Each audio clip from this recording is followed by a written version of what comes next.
Днес, 5 май, Международния ден на акушерката, бих искала да изразя своята признателност и уважение към хората, които упражняват тази нелека професия.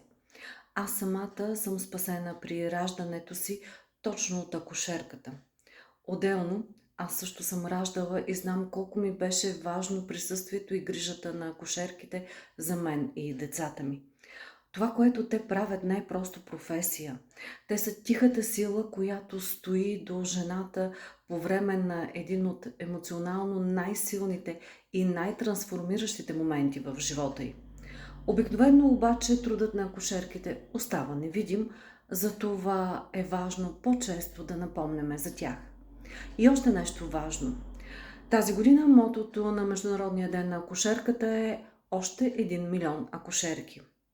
Данните показват, че в световен мащаб липсват близо 1 милион акушерки. Проучванията сочат, че осигуряването на достатъчен брой акушерки може да предотврати до значителна степен майчината и детската смъртност.